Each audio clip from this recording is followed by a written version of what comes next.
Internet, the GM has started to build a shrine to Matthew Colville in his bedroom, and is praising the ground upon which he walks, and might be starting a cult in the name of MCDM. So session's canceled until we can talk to him about it. But he keeps mumbling about how he's been saved. He's been saved from the horrors of 5th edition, and that Draw Steel is his new best friend now. There's a lot of candles in that room. It's looking a little sketchy, I'm not gonna lie. Bit of a fire hazard. Bit of a fire hazard. I don't know where he got a 24x36 print of Matt Colville's face, but that's a thing that he has now. That is impressive. Yeah. Anyway, we're back again talking about another game that is not 5e. I mean, we did hit our 5e quota. We were talking about UA last week, so you know, got the mentioned 5e in some capacity in there. But now we're talking about the real 6th edition. We don't need 6th edition anymore. We have 6th edition at home now, y'all, and it's called Draw Steel. But can I just say, by the way, because we've talked about this before, the name Draw Steel, I still don't love it.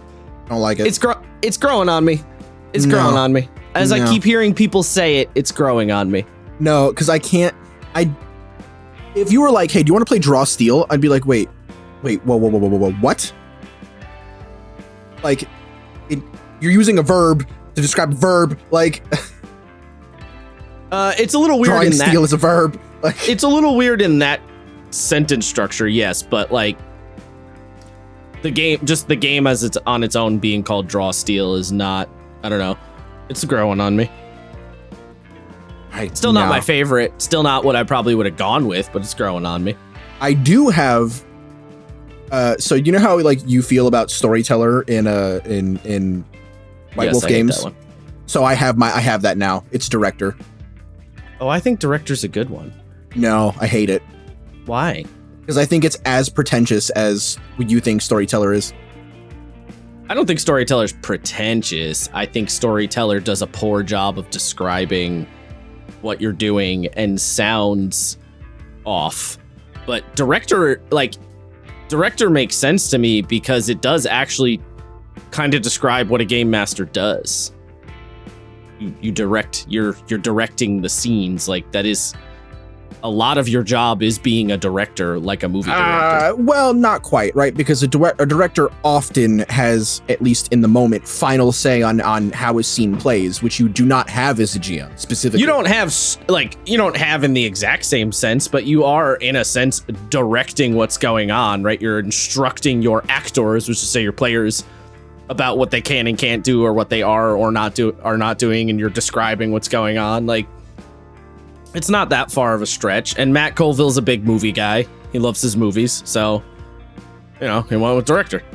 Yeah, I mean, look, he's entitled to it. It's his game, but I don't feel like you're just looking for reasons to hate right out the jump. I feel like the negativity is very quick to go. No. I was very neutral on this game because I knew almost nothing about it, and actually that's not true. I came out on it positive because I like the gear kits, and I really like the talent. So I came into this being like pretty excited. I'm not gonna lie. I'm shocked that you like kits. I really expected you to not like kits. I was a little. We're probably not gonna get to him today, but like I was a little on the fence about him. But the way that he described them when I was watching the video on like one of the videos on Draw Steel while I was working back when I had a job, I was like, oh, actually, this is pretty cool once it's explained to me. Fair enough. Once you say it to me like I'm 6, I'm like, So yeah, we're talking about Draw Steel, MCDM's new RPG. Before the steel is drawn, however, I need you to draw your phone out of your pocket, or draw your mouse upon the mouse pad. That didn't work as well. And hit the follow or subscribe button on whatever podcast platform you're currently listening on. The mouse pad analogy didn't work as well, but I feel like draw your phone out of your pocket. That one works pretty well. Yes. That being said, I like several things that this game has to offer, but I have some nitpicks. So we will get to those. So I feel like before we talk about the game, we have to talk about the history a little bit of this game, because this game exists in like kind of a very specific context. Does, yeah. I mean, like all games do, but this game was a response to a very specific thing. So for those who don't know the history and do not know who Matt Colville is, so Matt Colville is a guy. He's a YouTuber who, you know, basically his main shtick was sort of giving GM advice and talking about running D&D and how to run it better, blah, blah, blah. That was kind of his main thing. He does all sorts of other shit too, but like that was his main shtick. He does whatever the fuck he wants on his YouTube channel. This is really, really the best way to put it. Including having bad opinions about the Dune movies. Yeah, or having nonsense, or having conversations with like Viking historian YouTubers because he can. So he just does whatever the fuck he wants on his YouTube. But one of his main shticks was telling people how to, basically his idea was he wanted to dispel the, what's the word I'm looking for? He wanted to dispel the myth of like GM being so intrinsically difficult, and wanted to show everyone that DMing is not actually that hard. And so went out of his way to explain like, this is how you DM if you haven't done it before. Like that was like his big crux. Anyway, long story short, I have to truncate it because there's a lot of history here. A whole long series of things happened. Eventually, he founded his own company called MCDM. The company was founded on the back of a Kickstarter for a book they were making called Strongholds and Followers, which was a supplement book for 5e that added mechanics for Strongholds and Followers. Titles in the name. What? Titles in the name? What the fuck did I just say? Does what it says on the tin. You know what I'm trying to say there. Titles in the name? What?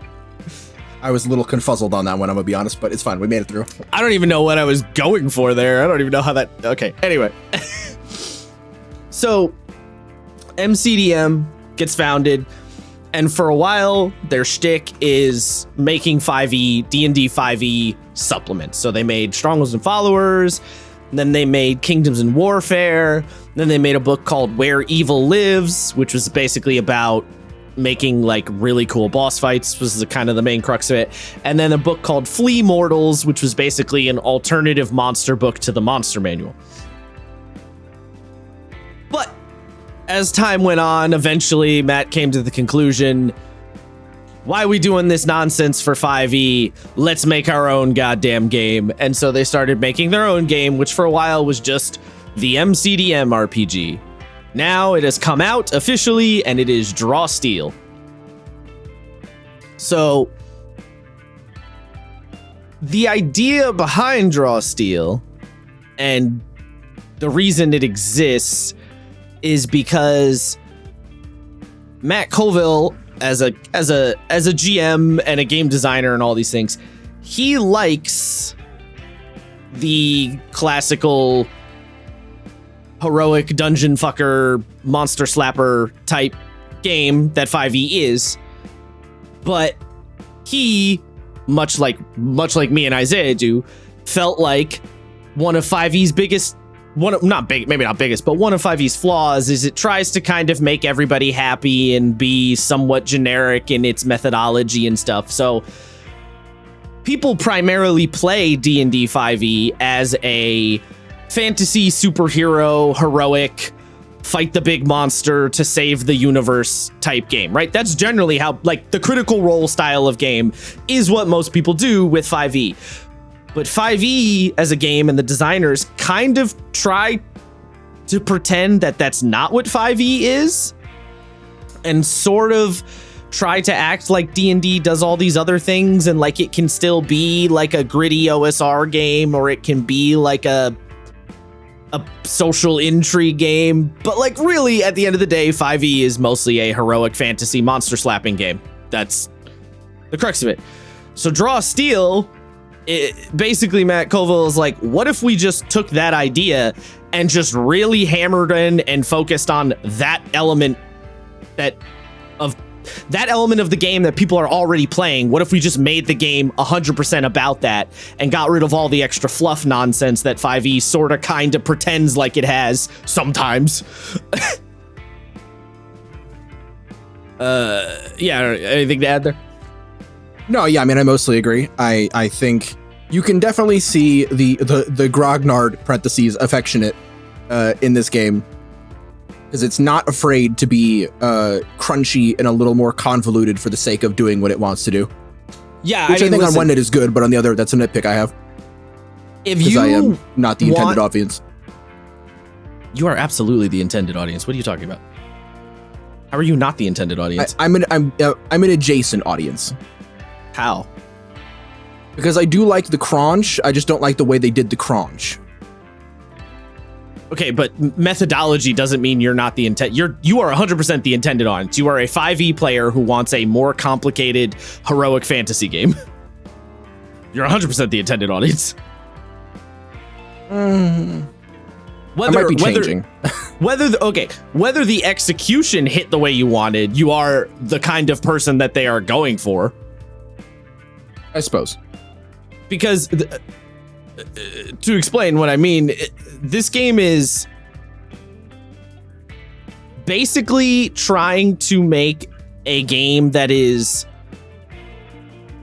a game you can sink your teeth into for a long time. Like, it's gonna be a game that's hard to grasp and understand at first, but there's a depth to it, and once you start to get past that initial struggle of learning this game, I think it's actually quite easy to understand. Like, the systems are there, there's a bit of a learning curve at the beginning, but it's gonna be really satisfying, I think, once you learn it. And if you're the kind of person who's looking for a game to like sink their teeth into a little extra, this game's definitely going to give you that. But also still wants to do the heroic fantasy thing. The game does not necessarily. I think they did a quite good job of having the crunch be in there, but making it a modern version of crunch, right? Because there's a lot of games that have crunchy mechanics, but their design is very like stuck in the past, if you will, right? Shadowrun, I'm looking at you. And that kind of crunch is annoying because it feels like, oh, you guys haven't really updated your methodology or your design in any way. Draw Steel has the crunch, but is also very modern and is trying to address common gripes that people have with RPGs right now, like common complaints.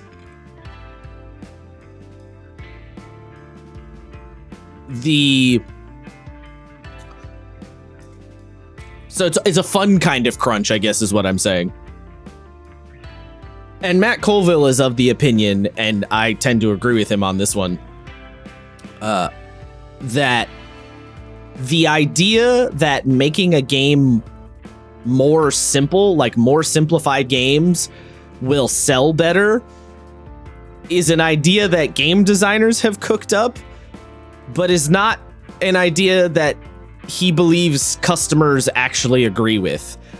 And I tend to agree with him on that. And the common example that he cites when he says that is League of Legends, which is a incredibly complicated game on many, many layers that takes many hundreds of hours to even have like a decent grasp of the game.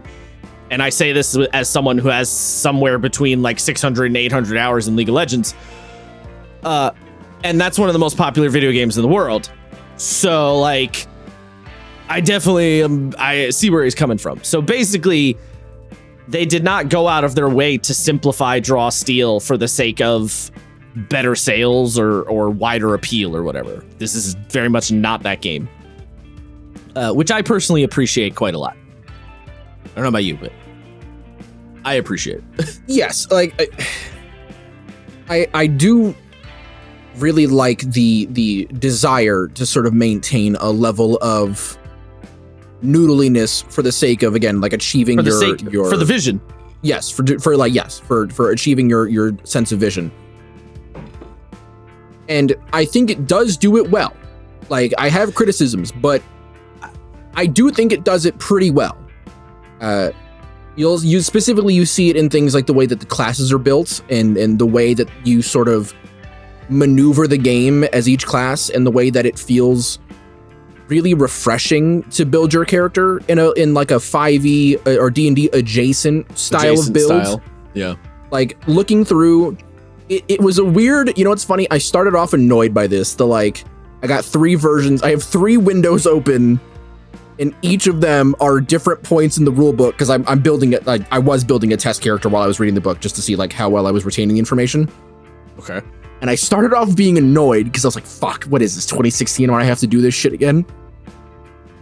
But then you got kind of into it. But I got kind of into it, yeah. I kind of enjoyed the process of going through like the 3 different pages and be like, oh, okay, wait, all right, this mechanic works on this, and then this with that. Yeah, okay, it's like, all right, background has language. Okay, let me open up another thing. All right, look at languages. Okay, all right, now it's got skills. All right, I'm gonna go look at the skills. All right, see what those do. And all right, I'm gonna go here. Like, yeah, I kind of liked it. And like, I was kind of mad at first, but the fact that I was like, nah, hold on, this is kind of like, this feels like the first time again. I kind of like this. Well, I mean, also, perhaps maybe you were a little frustrated because you haven't had to do that in a while. Yes. Right? And so frankly, this is because of Lancer. This is because of ComCon, because I just have a full compendium of every rule I need, and I can just click on it and go, there it is. Well, you also haven't had to build your character in Lancer, right? So, like, you haven't had as much of that aspect of that game. I have that. I've built characters in Lancer, like, just to help my players do it, but... okay. Fair enough. Yeah. Yeah, for me, the thing that I really like... The thing that I like the most about this game, whether you like what they did or not with the game itself, the vision is uncompromised. They have an objective. They're like, this is this. Literally, the opening of the book is explaining what kind of game this is and saying, if you don't like the sound of this, here's a bunch of other games you could try instead. This is how our game works. That's it. And I like that a lot. So, for example, the literal first thing this game talks about, it says what is this game, ? And one of the things, so like for one little paragraph out of this, you can fight monsters in dungeons, but this game is not about dungeons. Lots of games focus on that gameplay and do it really well, like Shoutout. So they specifically call out games that are called out: Shoutout, Forbidden Lands, Call of Cthulhu, Paranoia, and Daggerheart are all called out. D&D is very explicitly not called out. I caught that. I did catch that. Yep. So in that first page, in the literal first page of the book, 5 other games are called out, explaining if you want a different vibe, consider this game. Love that. Because they're very specific about what this game is and what it's about, and all of the design fuels that vision. And for me, that's always the most important thing. What is your game about? And do your mechanics reinforce what your game is about? That is always like, even if I don't like your game, if you're designing for your vision, like, let's say someone's making a game about fucking baking cookies. I have no interest. I do not like this game, but everything about it is just focused on baking cookies and running a bake shop. I appreciate the non-compromised vision. You know what I mean? Yes. I'm not playing Hello Kitty RPG Adventure, but I appreciate the chutzpah. There's someone out there who doesn't want to play goblins with a fat ass, but you appreciate the vision. Yes. I mean, you're wrong if you don't want to play goblins with a fat ass, but that's beside the point. Completely agree. Yeah. You should want to play the fat ass goblins. Yes. Okay, so I'm talking about what this game is about. So what the fuck is this game about?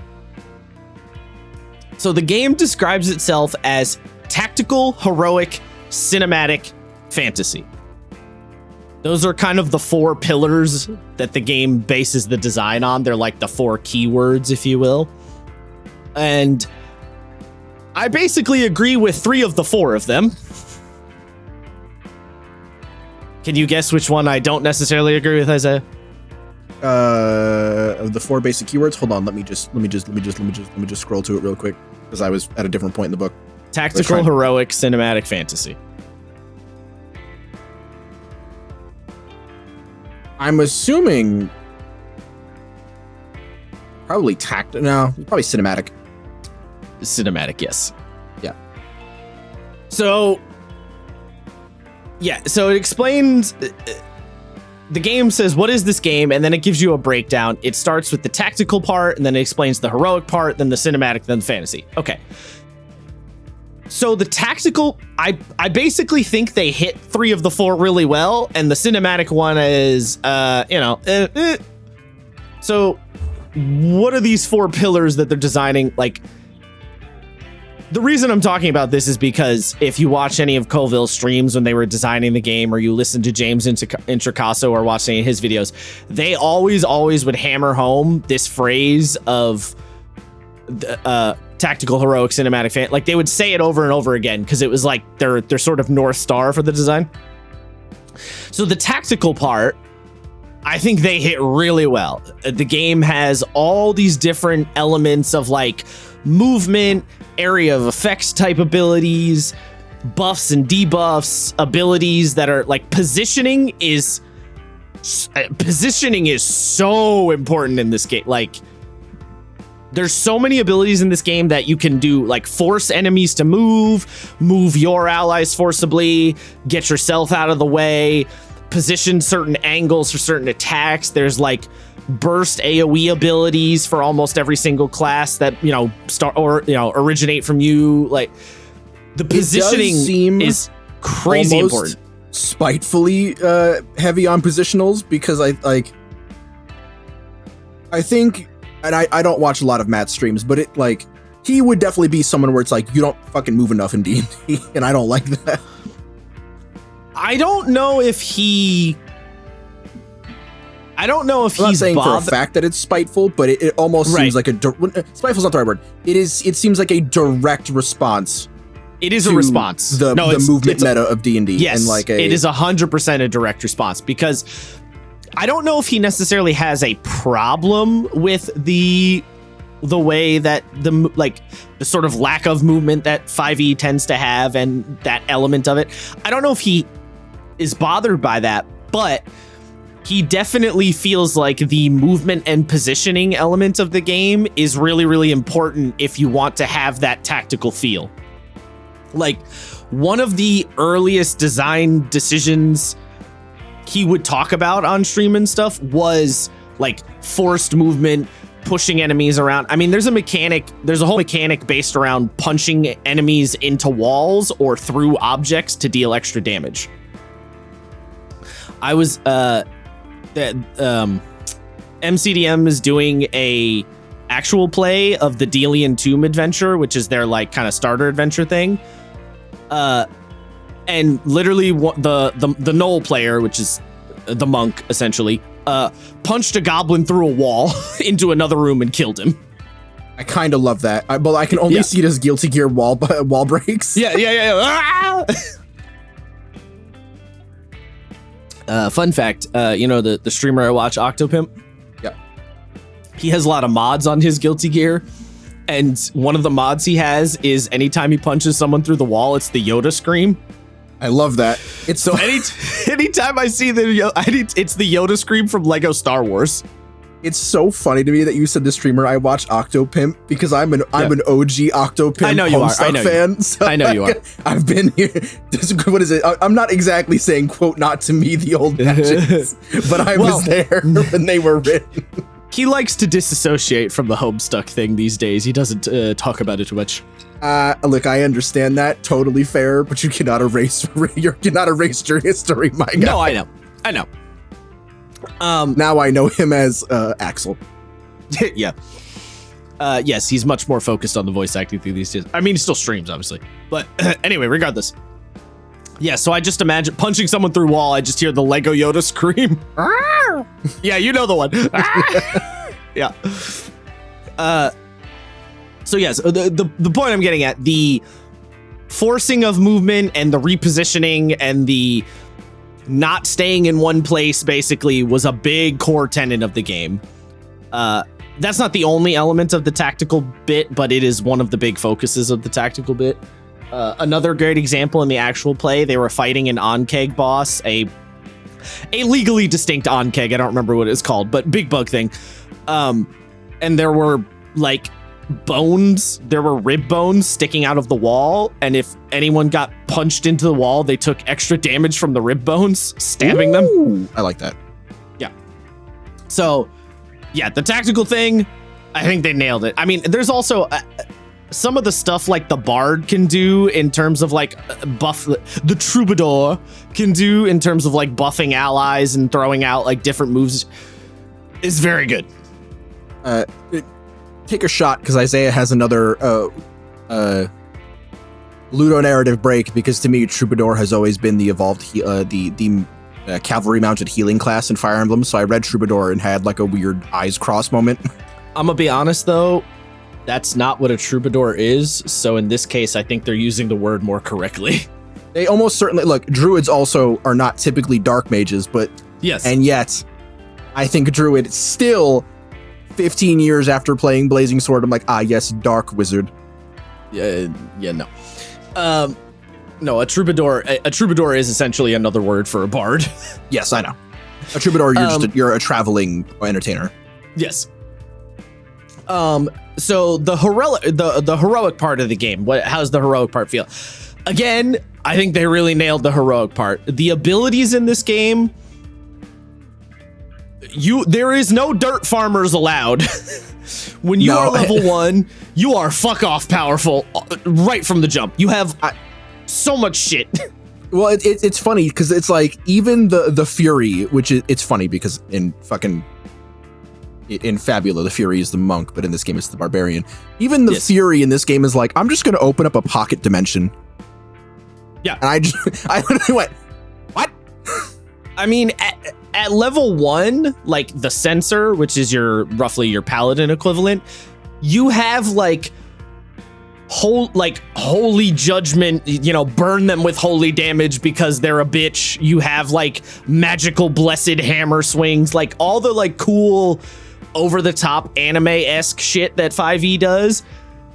You have all that shit basically right from the jump. Like right at level 1, you have stuff like that. Like I do appreciate that the game is not interested in you being like, well, I get in level 1 D&D, you're like, I have, my thing, it's either spell casting or your divine smite. And that's like the only thing I have, and I can only do it 3 times a day. I do appreciate that this game is frankly uninterested in that kind of play. Not even a little. Literally, level 1 is the densest level for every class. It is, yeah. You get the most shit at level 1. It do be thick. It's kind of the mentality that 5e does a little bit with subclasses at level 3, where you get your most important abilities as soon as you get the subclass. This game is doing effectively the same thing, but instead of at level 3, it's at level 1. There is only 10 levels, so the ability, like the pace at which you get abilities is scrunched down more because there's 10 levels. So every level up, you get more shit. Like generally speaking. Mm-hmm. But the feeling of the abilities, like you're a paladin, you're a Censor at level 1, you have your divine smacking, you have your healing, you have your like judgment wrath and your magical senses, like all that shit right from the get-go. You don't have to wait for any of your cool iconic stuff. Then we get to the cinematic part. I honestly, when they use the word cinematic, I think they just mean epic shit. Just cool shit. Because to me, a really tactical, grid-based heavy game like this simply cannot be cinematic. I disagree with you. I think they're too... What I mean is, I think that game design is too anathema to what I think of in terms of a game being cinematic. If a game's going to be cinematic in the way that I'm thinking about it, it needs to be something like Dungeon World or Apocalypse World or akin to that, where there's a real free-flowing movement of how the camera, as it were, moves around and eats up the scene. I just don't think a tactical grid-based, turn-based game is going to do that. But again, when they're saying cinematic, they just mean really cool shit like punching goblins through walls. That's what they mean by cinematic. Just cool shit happens, which is not really how I would use the word, but that's what the game is saying. Well, I think, so, yes, this has a piece of that in it, but I think you can look no farther than the Hakan's ability, what's it called?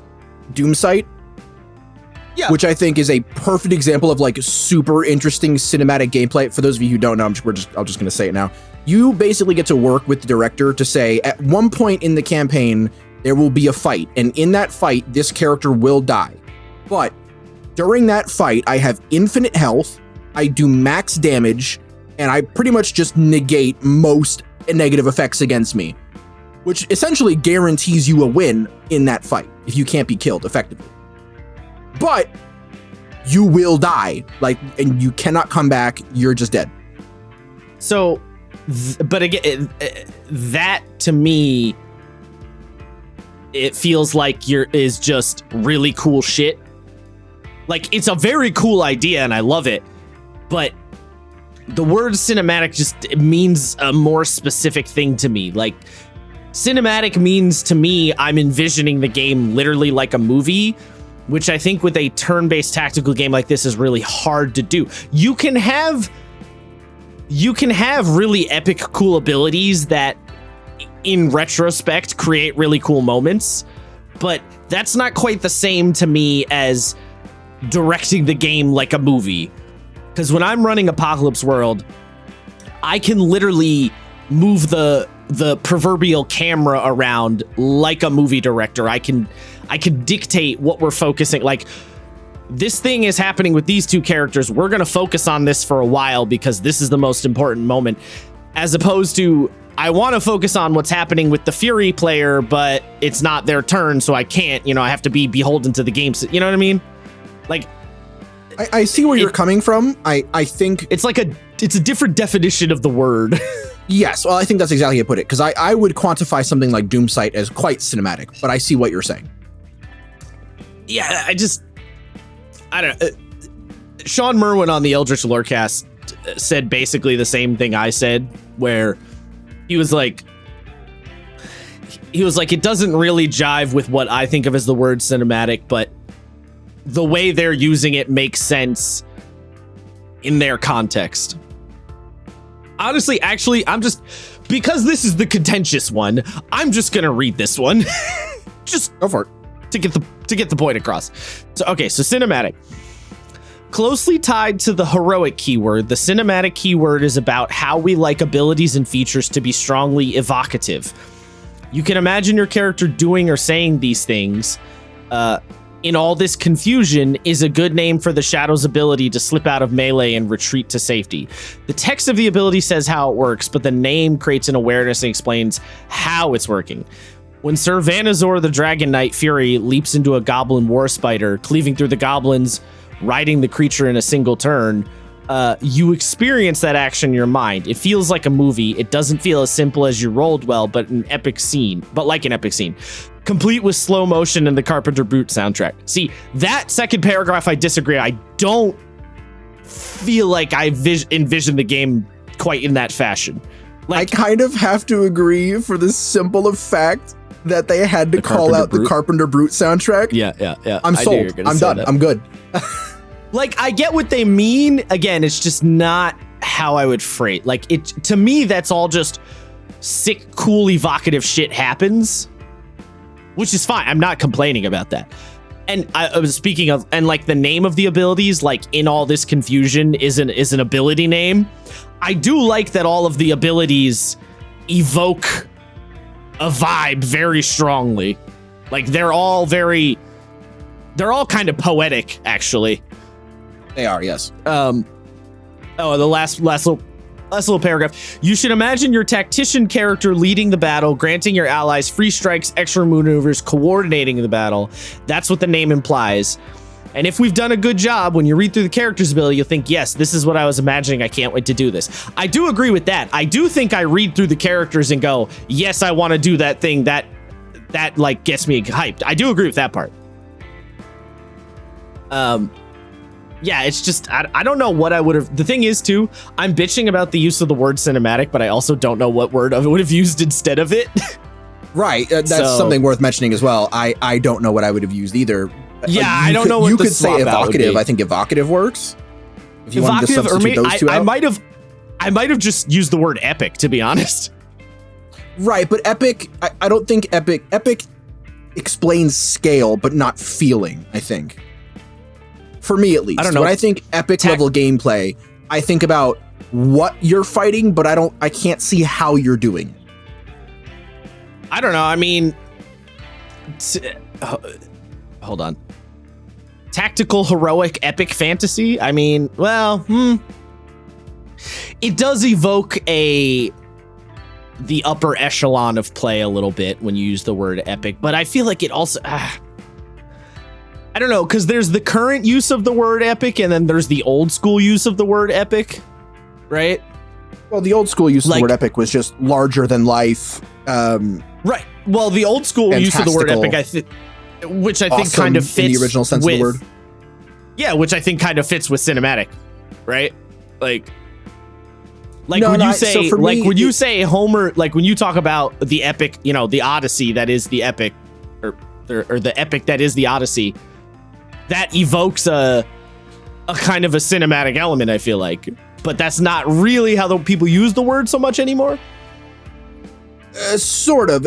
I think there's similar parts of the brain, but like, because in the modern sense, when I think cinematic, I think, you know, you hear the music playing, you think about things in terms of camera angles, you know, you think of sort of suspending disbelief for the sake of cool, right? Like, cinematic to me is giving your cool speech while you're doing your attack or calling out your attack name, shit like that. Yeah, I mean, some of that's there. I don't know. Maybe evocative. Maybe evocative is a good word. I don't know. The last word of the four is fantasy. I mean, it's a very high fantasy, over the top. There's lots of dragons and goblins and monsters and all sorts of crazy shit. So, you know, that obviously fits. I will say, though, this game does make a point in terms of its setting that the characters, the PCs, are the heroes. They are exceptions, not the rule. Most people are dirt farmers and don't, you know, there's only, like, I think in Matt Colville's words, he said there's probably only like 10 level 10 characters in like the entirety of the universe. He was like, that's really interesting. Basically, he was like, your characters at level 1 are heroes, and they are already exceptional at level 1. You're not nobodies. You know what I mean? Mm-hmm. Well, I think that's simple. That's simple explanation that really evokes massive ramifications for the game. If there are 10 level 10 characters in the universe that has been created for Draw Steel, right? That's ish. I mean, he was kind of like it's not like a set in stone thing, but it's like speculation. Right. But like that's kind the of difference the idea. Between. Did you play Fable? No. Okay. So in Fable 1, you had the heroes, is what they were called, right? And they were just named after the weapon they used. So like hammer, sword, blade, dagger, all that. And there's like a league of them, right? They're like an adventurer's guild. Mm-hmm. In the second game, the heroes die off in like a coup. So when you're like, oh yes, I'm hammer, you're like, oh shit. The difference there is staggering, right? In one, you're cool, right? Like the Avengers are cool, but when you think about things in terms of Marvel to Watchmen, and then you think about Dr. Manhattan, completely different scales. So I think that is very evocative. If you hit level 10, it's like, well, now there's 10 of these yahoos. Now we're at 14. That's important when your numbers are so low. Yeah. Yeah, I mean, it's making a point that player characters are a big deal in this game. They're not intended to be dirt farmer nobodies, right? Like it emphasizes that point a lot. Yes. So, then after describing, the game has a little section talking about if you're coming from D20 fantasy games, which is to say if you're playing D&D, if you've only played D&D, it explains some of the kind of core differences of the game. Another big element of the design of this game was that Matt Colville wanted this game to be, as he puts it, everybody's second RPG. Which is to say, it definitely has that feel. I'll give him that. That's impressive. Yeah, well, and to tease that statement out, what he means is everybody's first RPG is almost always D&D with very rare exceptions. He wants Draw Steel to be your second game you play other than D&D. And he wants it, and it was built with that objective in mind, as being a game that assumes you've played D&D, but nothing else. Or probably nothing else. Right. So this little section, so it mentions character options are different. It says, we strongly recommend you start exploring Draw Steel by looking through the character creation section before you decide what you want to play.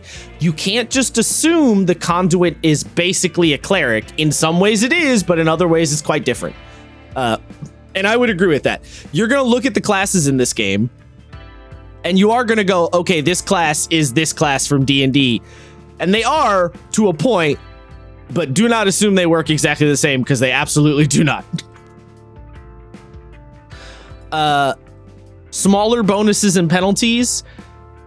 Draw Steel is built around the roll of 2d10 dice to produce its outcomes. So basically, bonuses and penalties are going to be within a tighter range, because when you're working on a dice curve that is based on 2 smaller dice, that greatly affects the math. So you have to... Basically, if you look at something and go, oh, it's only a +2, that sucks. A +2 is a lot bigger of a deal than you might initially think it is. Yes. This is also true in like Apocalypse World and shit, but, you know, again, assuming this is going to be your second RPG, you might not know that. Abilities automatically deal damage. This is a big element of this game. You cannot miss. There is no missing. You can fail skill checks out of combat, but there is no missing. Fights are a battle of attrition over... Essentially, every fight is on a timer. Who is going to run down the other person faster? Because even if you roll poorly, you still get a result, and you still deal damage. It's just the worst possible result and the least amount of damage. You don't need to rest all the time, is the next one. Most D20 fantasy games are games of attrition. You know, you run down your spell slots and your health and your yada, yada, yada. Draw Steel has an element of that, but you can press on a lot more than you could in something like 5e or an OSR game, for example. For a multitude of reasons. There's multiple mechanics that make that the case. This is one of the things I have opinions on. I'm going to bring it up specifically later when we get to Victory. Okay. This game has a shitload of skills. There's a big skill list, but you don't need to memorize it all. That's, you know, sure. We won't be able to point out every difference. Beyond what's noted here, assume that these rules work like any D20 fantasy game you've played. Or, sorry, don't assume that these rules work like any D20 game you've played. We don't have space to point out every exception, which is fair. And the last one, we don't expect you to do everything to the letter. I thought this was kind of funny. This is actually one thing Draw Steel does have in common with D20 fantasy. This is a big book of rules. Don't stress if you need to look something up or make a ruling about an edge case on the fly. If everyone's having fun, you're doing it right. Real quick, I counted. There are 57 skills in this game. Yeah, there's a lot of skills. Yes. 57. Yeah. Nuts. Yes, sir. Small thing. This character sheet is terrible. I have not looked at it. Oh, is okay. It the one in the, like, is there a page at the back in the book? There's no character sheet in this rule book. It's one of the gripes I have. You have to find it separately. It is 4 pages. Oh, is it on their website? Yes. And yeah. I think a big problem with that is they tried to do too much. This is a small thing. I'm gonna segue a little bit. They tried to do too much. The first page, totally fine. Tells you what you need, gives you a list of conditions, your benefits. Not entirely sure what modifiers are yet. I'll probably get to that later on in the rulebook because I haven't finished it yet. But it gives you your name, human. Yeah, neither one of us had class, finished all that stuff. Another thing to mention. Neither one of us quite finished reading the book yet. I don't know how many parts this is going to be, so fucking, I don't know, buckle up. Yeah. So, with that in mind, first page, totally fine. Gives you your name, all that jazz, how many victories you have, your wealth, renown, XP, your level, your stats, stamina, recoveries, heroic resources. In the case of the one I'm making, which is a talent, it'd be clarity, number of surges you have. Again, modifiers, not entirely sure what that is. Your potencies, those are all the same. Don't necessarily think we need a section for that on each class. Little thing. Conditions and spending your hero tokens. I like that there's like a little tutorial here. Appreciate that. Then you get your class features, your ancestry traits. The PDF they give you is editable, but you get 3 to 4 ancestry traits when you make your character, as a lot. You do, yes. The text gets very small. Just keep that in mind. Yeah. Page 2, a third of the page is listed for just your skills. I feel like in this situation, you can sacrifice the big list for just a little box and leave it up to the players to write down their skills. Because it's a lot. You get your career, your complications, your culture, your perks, titles, and projects. I don't think projects should be on the second page. And then the next 2 pages are just class abilities up to level 10. The character sheets are a little cumbersome in I almost said sloppy. That's not fair. A little messy. I'm gonna be so honest. I kind of don't give a shit about how character sheets are laid out as long as they're like mostly functional. I just figure it out, so I've never really thought about it that much. Oh, see, character sheet layout is really important to me. I just because I need, and as a GM, I want that information to be as easily and readily available to the players, myself included, as possible. And I can already see it now with the party I have right now. This character sheet would be a migraine to maneuver. Yes. I do want to mention for the skills at least though too, it is worth pointing out that the skills are broken up into groups, which does help a little bit with there being a lot of them. Correct. 5. They're broken up into crafting, exploration, interpersonal, intrigue, and lore skills. So in terms of organizing and keeping them all in your head, that does help. Yes, it absolutely does. I will give you that. And it does list them in the character sheet. Honestly, I feel like the large list of skills, not that big of a deal as a player. As a director, though, that's a little stressful. Yes, I agree. Because I gotta be like, oh fuck, what's roll me a something? Roll me a I don't know. Is there a skill called Flippity Knocks in this? I don't remember. Like, this is one of those things that we talk about, right? Like sacrificing efficiency for the vibe. It's clear that, you know, the Warhammer Fantasy style, I've got a cajillion skills, and that way I can really focus a character in on what I want them to do and not have like, you're not having that problem in 5e where it's like, well, I'm a rogue and I have a bunch of proficiency. Fuck it, I'll just take animal handling because I don't know what else I want. You know what I mean? Right. Yeah. This game is like not interested in that analysis paralysis. Yes. This game is definitely designed for a level of meta play of like, you've not fully done the spreadsheet build, but you're like, You're in a similar vein, like maybe a little bit less so than I'm doing things with my hands you cannot see. Doing similar things to Pathfinder, where you sort of have a pre-built idea of what the character will be at session 1. Yeah, I don't think it's quite Pathfinder extreme, but it's kind of in going in that direction. Yes, Pathfinder 1D is 100% a from everything I've heard from spreadsheet builder. Exactly. Yeah, it's not that much, but someone looked at that and went, I think that is kind of fun. And I'm not saying that Sam would love this, like podcast Sam would love this game. I'm just saying. Oh, no, he would. He's a spreadsheet builder, so. Oh, yeah. No, he'd like it. I will say on the other side of the complete other end of the extreme, a game like Fabula, which doesn't have any skills at all, I do find myself wanting there to be skills in Fabula. Oh, so, interesting. Oh yeah, there's been multiple occasions we're running Fabula Ultima where I'm like, man, I wish skills were a thing in this game and not just the stats. Well, so you know what's funny? On a player level, that's not as big an issue because our character sheets do come with skills on them, and it's just telling you what dice to roll. But like, if you were like roll a persuade check, you can just click that on the character sheet and just know. No, I'm not talking about for that. You mean proficiencies? You mean like things that you can yes players that they'd be better at. Yeah, I get what you're saying. Yes. For someone who's running the 2d8 build, I get that. I wish it was there too. Yes, exactly. I want Goromaru to have athletics proficiency or something. You know what I mean? Like, yeah. So on the complete other far end, Draw Steel is the one end of the extreme with a dickload of skills, and Fabula Ultima is the other end of no skills at all.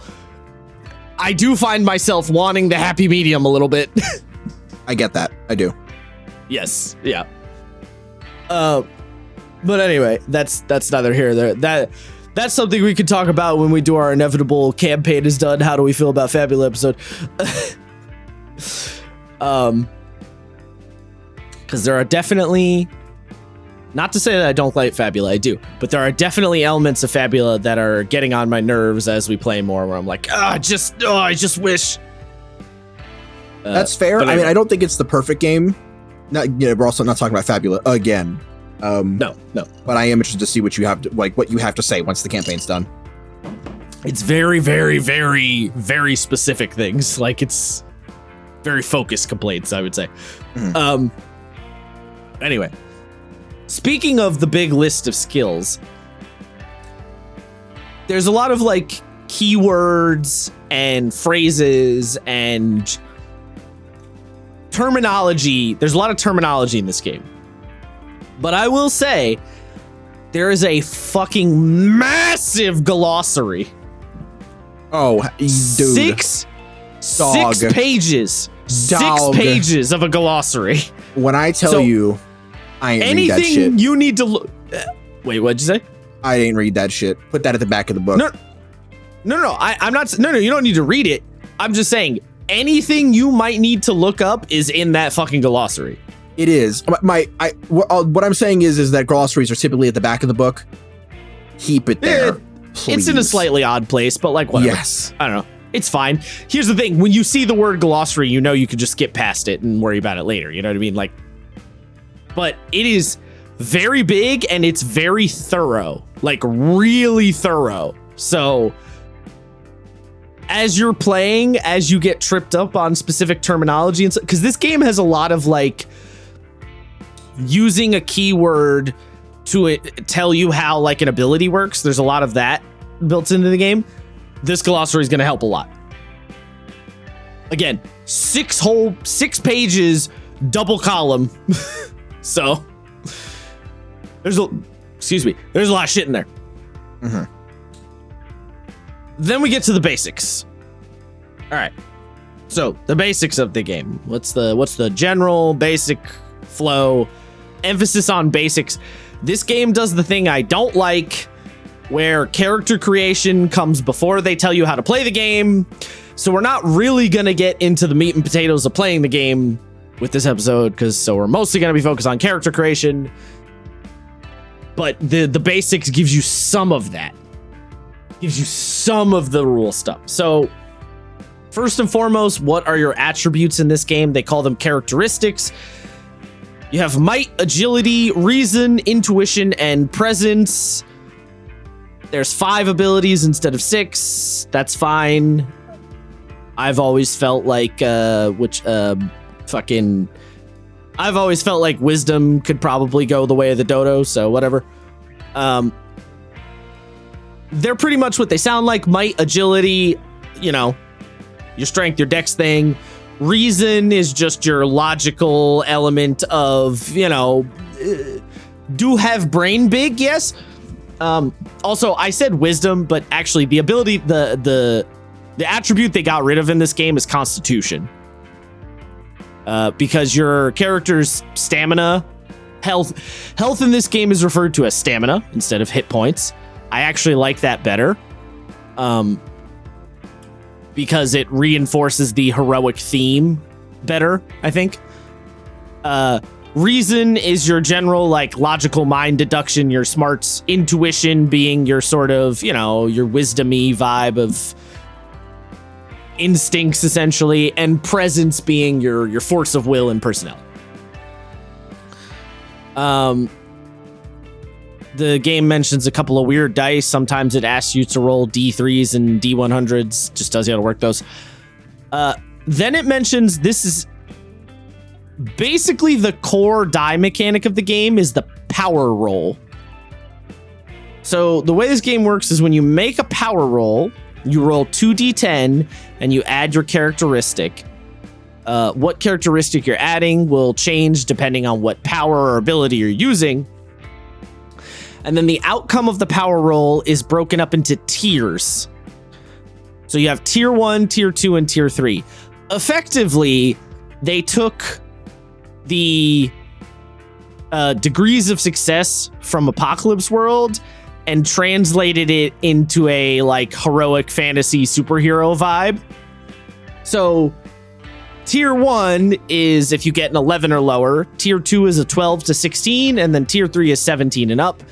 Essentially, when you use an ability, if you get a tier 1 result, you get the worst result, you do the least damage, and you have either no effect, no extra effect, or the least effective version of the effect. Tier 2 is the middle of the road, and tier 3 is the best possible outcome. That's the general flow on the power rolls. Every major ability you have as a character, especially in combat, is going to be based on a power roll of some kind. Yes, and I think that's really interesting because that sort of means that, if I'm reading this correctly, there basically is no way to actually fail a roll? No, that's what I said before. Yeah, you can't fail rolls in this game. Yeah, it's yeah. Well, you can't fail power rolls. Yes. You can fail skill tests.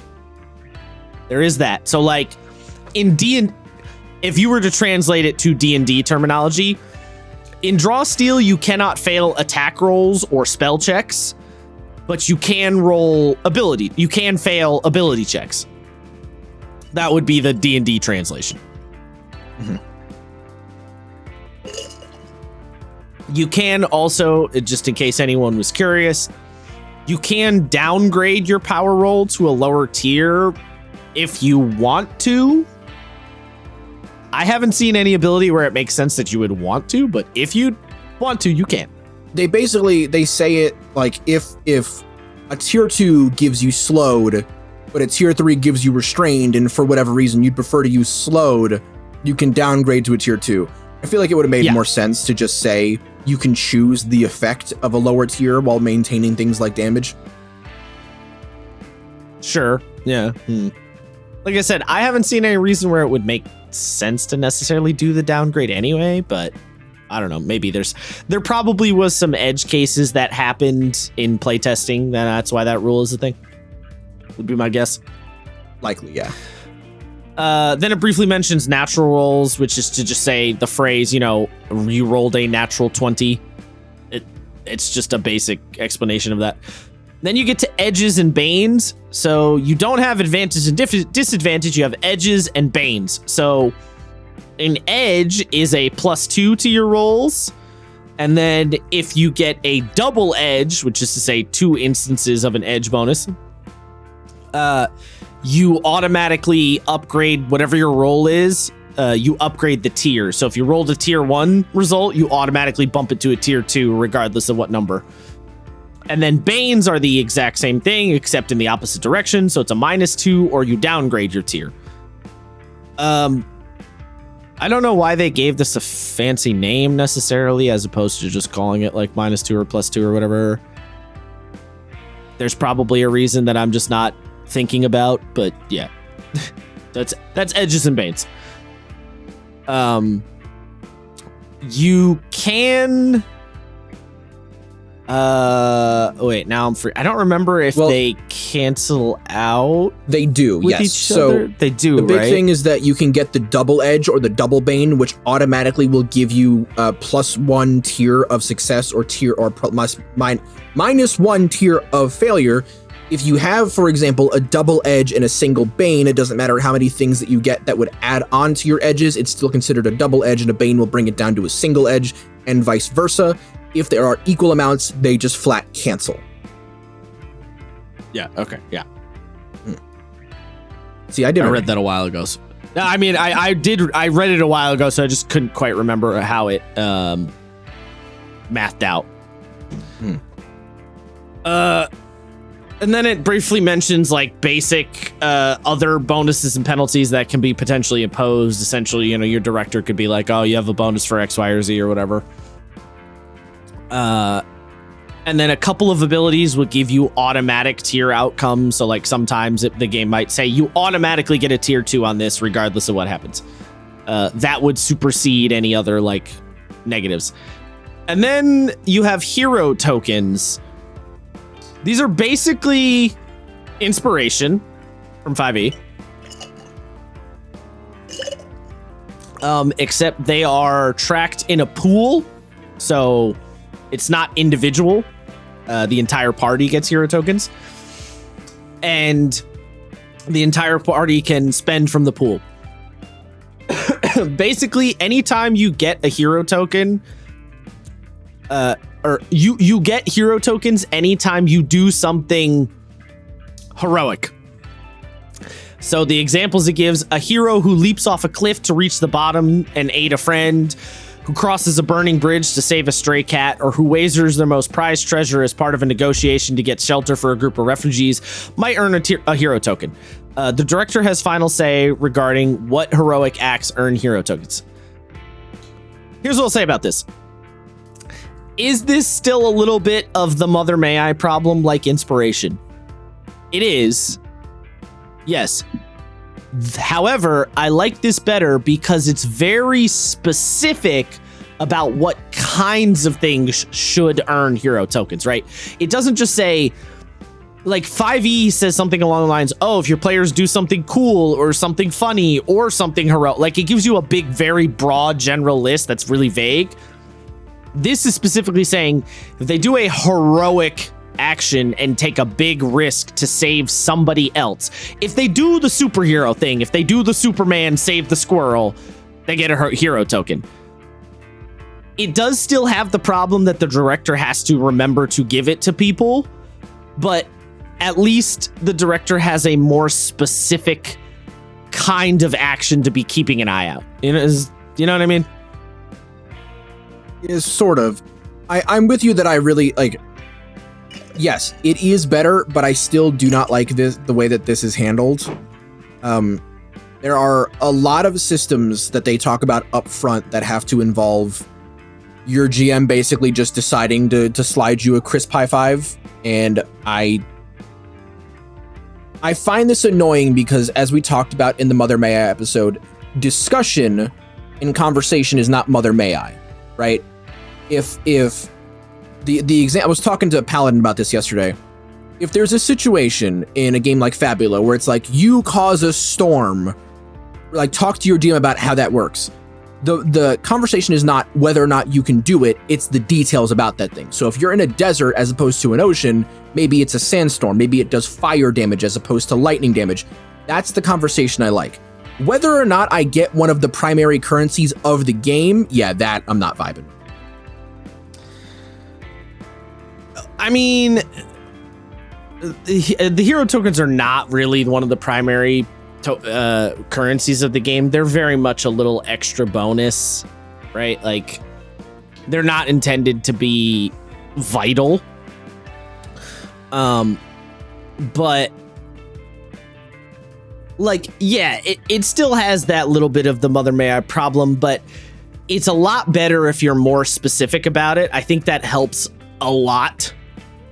And because it's kind of a little side bonus thing, I'm mostly fine with it.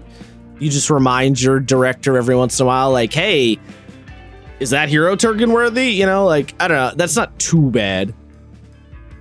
That's not that much worse than like spending a Fabula point, I feel like. Right, but with Fabula, you have very clear rules for what you can and cannot do and what you can or cannot spend them on and how you can or cannot get them. Right? It's not up to a GM whether or not. Can or can't get them, but I'm talking about when you do it on the changing the story one, that requires your GM to like be like, yes, it's okay, you can do that. You know what I mean? I'm talking about that one specifically. Sort of. Here's the thing. This is not that far away from that. It is and it isn't, right? Because we have confirmation in a pseudo errata that when it comes to the narrative editing thing, there's not much that you can't do. Right? No, but the GM still can ultimately say, I don't want to deal with that. You know? Like, I just don't. That's going to be too disruptive. Like, yes and no. It's an unspoken rule that they can say no to those things. Or, like, it's spoken, but the rule has always read to me that you should err on the side of say yes, unless it's like, can I one-shot the final boss? And that's when you say no. But I think that's true in this scenario, too. I think you should err on the side of giving them the token whenever the action felt heroic in, like, even a little bit. Like, I think that's the case here, too. Fair enough. I think the language is clearer in Fabula. I don't know. I mean, the examples they give for the earning hero tokens thing, I feel like makes it pretty clear to me. Like when they mention like jumping off a cliff, saving the cat, helping the refugees. I feel like that makes it like solidifies what kind of actions it wants. I suppose. I don't know. I'm not in love with it. I think. Once you, I mean, I'm fine. I wouldn't want it not. I wouldn't want to remove it. That's for sure. I wouldn't want to remove it. I would want clarification on it. If you do this thing, then you do get that thing. Because this game is sort of afraid, and they talk about it, right? The like, you can't re-up your heroic resource by just like squishing a rat in your bag of rats every time you want to get a new thing. Yes. The game is clearly afraid of that, which I don't think it should be. I mean, I disagree. I think that's worth being afraid of because there are jackass players who do that kind of shit. Right, but we've said before, don't build for assholes. That's where you give the GM authority to just say, no, you can't do that. But the game doesn't design. There's nothing in the game where they try to design around that problem. They just say to you, don't let people do that. So I don't think they're designing for assholes in this case. I think they are. I think if you take the time to write down a bespoke thought from the GM in the rulebook that says, no, you cannot squish rats to get your heroic resource back. That's not a straight up rule, but that is a ruling. But there's a difference between giving the director some advice on how to handle that problem and trying to tightly design a mechanic in such a fashion that like physically can't happen. Right? Like 5e has this thing where they're trying to design it so tightly that that's just never going to happen. Whereas in this game, it's like, yes, someone could try to abuse that. Don't let them abuse that. I think that's fine. Like, I don't see any major mechanics in this game that got compromised by the mentality of designing around assholes.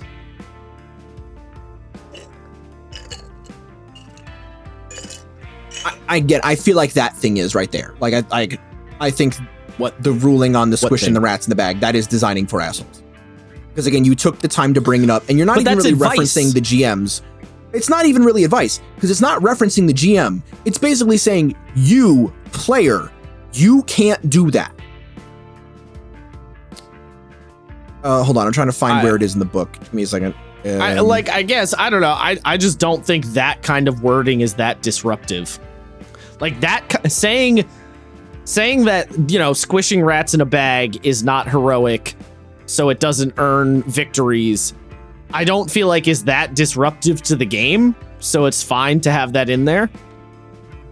It's not literally upending the design. Like it's not affecting the design of the game. They still have the victory system working the way it does. They didn't change the victory system to try and avoid people abusing it.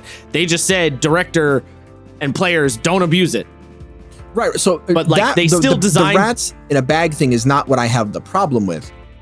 The thing that's bothering me is the heroic tokens, and it's the way that they kind of describe like. Heroic tokens are sort of this up in the air. If you want to do it, you can do it, but it's up to the GM because we don't want people to abuse the system. And they give you an exact example targeted to the players about abusing the system. Like, the game assumes that the system is going to be abused first and foremost, and that is intrinsically planning for assholes. No, I totally disagree. Every game is going to be abused no matter what you do.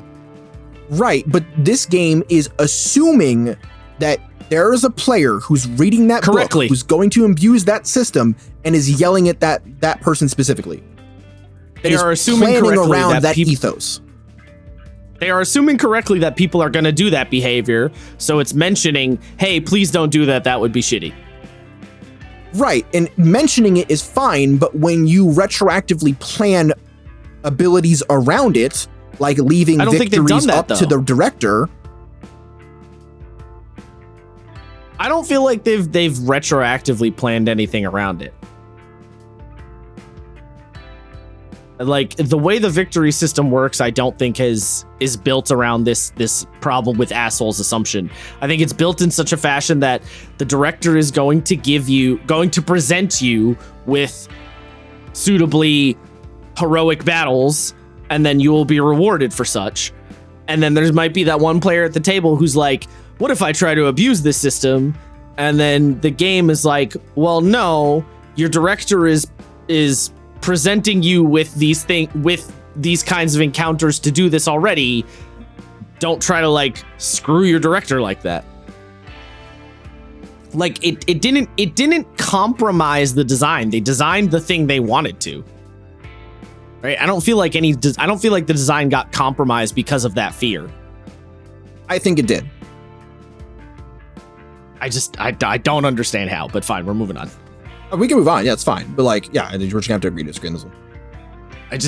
I really don't follow your logic. This is the thing I have to finish on then.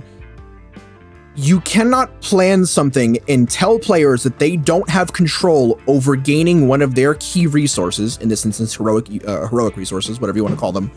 Telling players they don't have control over how they get them back. No, pause. There's this important distinction. What mechanic are you talking about here? Are you talking about hero tokens, victories, or heroic resources? Because those are three distinct things. Those are very, very distinct. Victories and heroic resources. They named them both in the rats in a bag thing. No, hold on. Yes, pause. they do. Pause. Yes. Two very different mechanics, because heroic resources have very specific triggers. Victories are the one that are slightly more nebulous based on the director. Yes, but in this instance, I'm referencing both of them because that is explicitly what is referenced in that blurb. It says, gather up those sweet victories and heroic resources.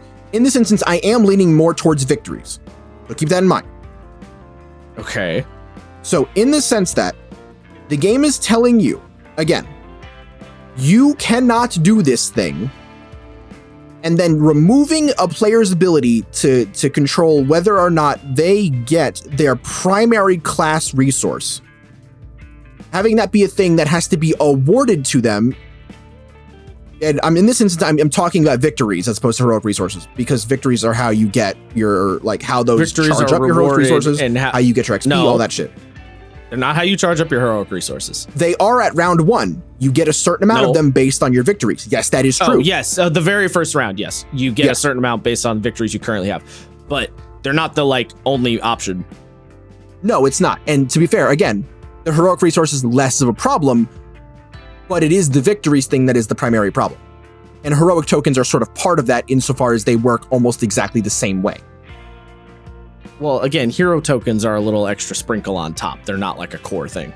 No, they're not a core thing, but it's all sort of connected.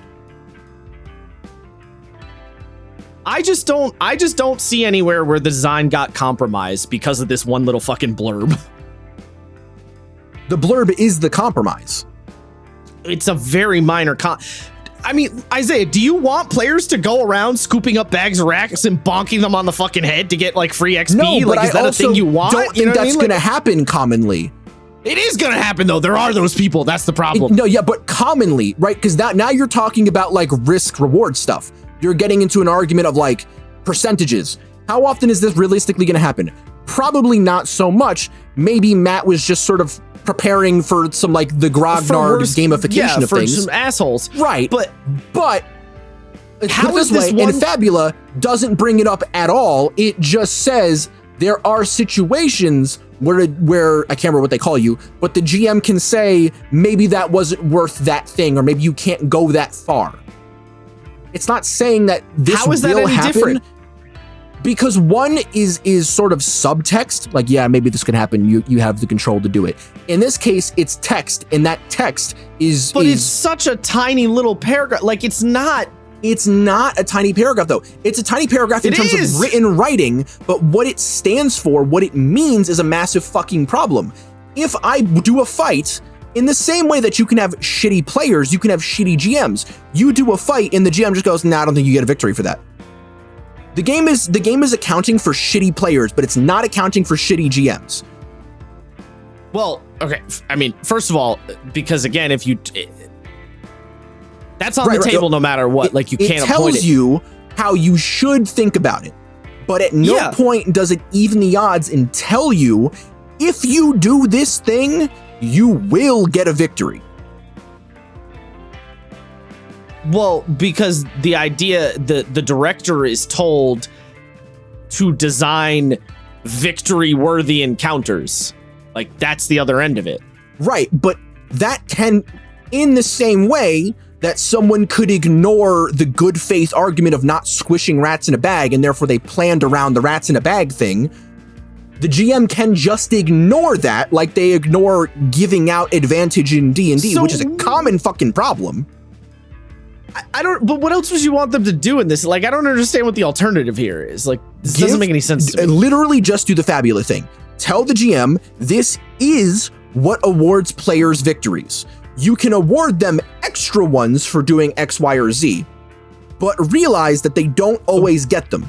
Give them a definitive, then provide them extras. But the game does. But it doesn't. It does say, there is not a single thing in the first 100 pages of this game that says... No, it's in the director bits. Towards the back. There's a rule that says you definitively get a victory if you do X, Y, or Z. It says... I mean, I don't remember the exact wording, but it says, like, if players do this, they get a victory. Yeah, like, that's basically how it phrases it.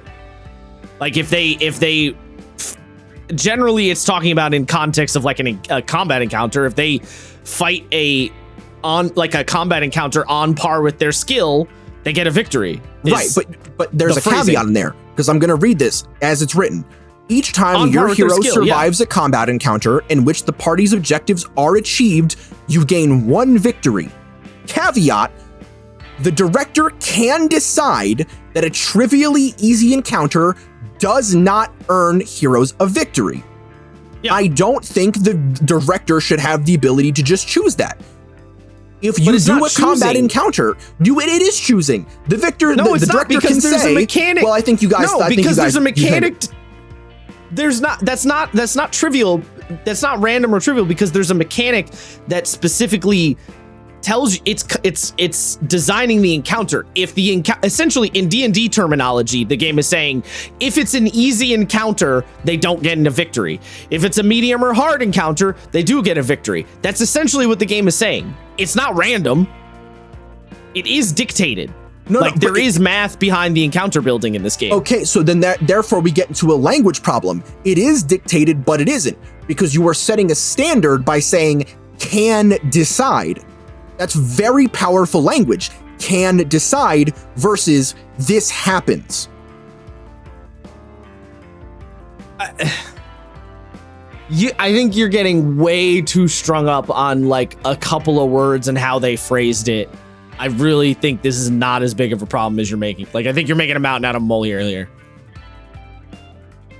Well, so yeah, like, does it seem more important because we've spent 15 minutes talking about it? Yes, sure. But the fact of the matter is that it is intrinsically isometric. The power is given to the director, not to the players. That's every tabletop game. Doesn't have to be. In Fabula, I know exactly what the fuck will give me Fabula points. I know that. I don't have to guess it. I know it. In Lancer, I know exactly what will give me core bonus abilities. I don't have to guess. I don't have to trust Daddy GM. I get one core bonus in combat per mission. I can buy more. GM has no control. Fabula points are not XP points, right? So that's already a weird apples to oranges situation. This is talking about awarding XP, which ultimately is always going to be up to a GM in some fashion because they're the ones designing the challenge. So here's the thing. There's no avoiding that. It's not as apples to oranges as you think it is, because Fabula points are not just an extra thing you get. They're not just some sprinkles on top. I know they're not an extra thing. A lot of class skills in Fabula are reliant on Fabula points. So in that instance, but they're not XP points. Right. They can get converted to. They do get converted to. They get converted when used, but they're not XP when earned. Experiences are very explicitly XP that is like they're the earned XP that gets converted when you rest. Right. And I have my own problems with that. But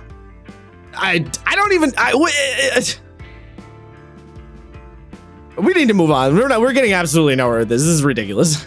I don't think it is ridiculous. I think this is a valid problem to have with the game. I think you're building a mountain out of a molehill out of this, thinking that the game is like going out of its way to design for assholes when I don't think that's what's going on here. I think they were trying to address a problem that's gonna come up every once in a while. Like, I think it's gonna come up enough that they needed to mention it. Okay, but the question is, a lot of playtesting. Do they think it will come up enough to where they have to mention it in the first 20 pages? That's important. If they put it exclusively in the GM section, that's a different thing. That's telling GMs, all right, well, look, there's a situation where this could come up. Maybe you should think about it a certain way. But when you put it in the front, the thing that players are guaranteed to read, you're pointing at the players. Yeah, to say, players, like, you might have this thought, like, that's not what we want you to do in this game. Don't have that behavior. Like, they're discouraging the kind of negative behavior they don't want players to have. But you're assigning guilt. Which I think is totally reasonable. You don't. Here's the thing. You do not definitively know that that's going to happen at every single table. It could happen at every single table, but you don't know that. So you're essentially applying guilt before there's reason to do so. You're letting a child negative way to look. There's no other way to see it. You're bringing a kid into the cookie jar and saying there's a cookie into a kitchen and saying there's a cookie jar up there. Don't you dare fucking touch it. You just assumed that kid was going to try to eat cookies from the cookie jar. You didn't give them any benefit of the doubt. That is what the game is doing. That feels excessively negative. I mean, I like this game a lot, but this is one of the genuine problems I have. Victories in general, I don't like. I don't think they work well. I don't have practical use to them. I've not played the game, but from someone with GM and player experience looking at that going, no, I don't like the way that's worded. But they're so similar to how just regular XP works. Like, they're not really that different to XP. It's not, though. In D&D, doesn't matter what level of combat it is, any combat encounter will definitively yield you XP. And there's not a goddamn thing a GM can do about it. So you really just have a nitpick with this one little, like, edge case element that the GM could potentially say that wasn't XP because worthy. this has roll-on effects. If you can choose that players don't get victories, that changes how many victories they go into more difficult encounters with. That changes how much longer they want to fight on before they take a respite. That shifts the way that you think about respites in general. This is a small domino, but those dominoes do exponentially grow in size as they topple.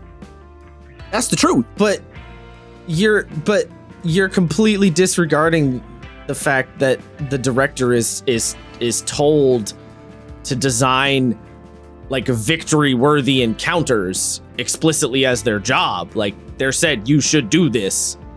Like this is how you should run this game. Like, is that not relevant here? No, you're right. That is relevant, and that does change things back a little bit. More than a little bit, I'd say decently so. That does sort of shift things back into perspective, but I personally don't like being looked at like I'm gonna abuse the system before I fully even thought about it. And again, there is still that knock-on effect that can happen. A GM can just decide that that wasn't a victory-worthy encounter. You can ignore those rules. Okay, you're the GM. You get to choose that. Please, let's move on. That's fine. We're going in circles here. When you do earn hero tokens, the things you can spend them on, you spend them on buffs. You spend them on what are called surges. You can use surges to essentially buff up potency tiers and shit.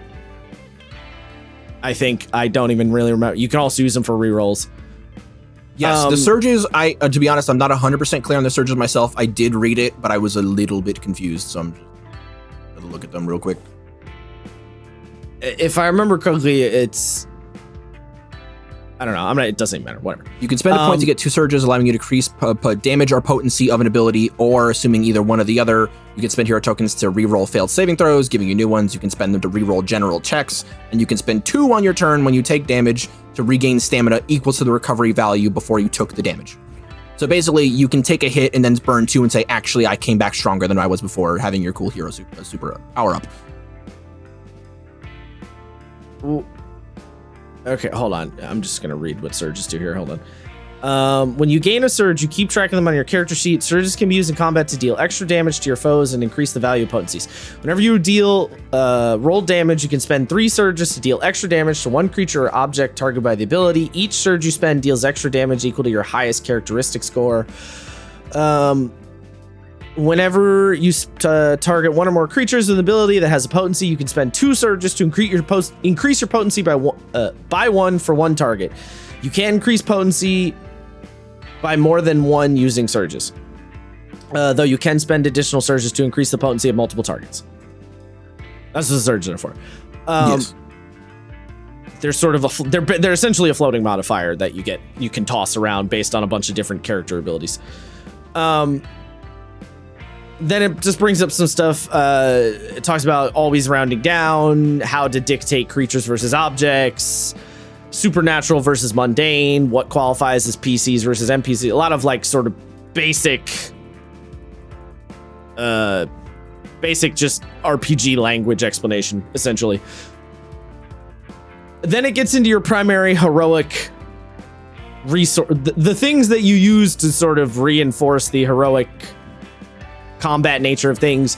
One of those being victories. Essentially, the thing that Isaiah hates, the way victories work is each time your hero survives a combat encounter in which the party's objectives are achieved, you earn 1 victory. The director can decide that a trivially easy encounter doesn't earn heroes a victory and can award additional victories for particularly challenging encounters.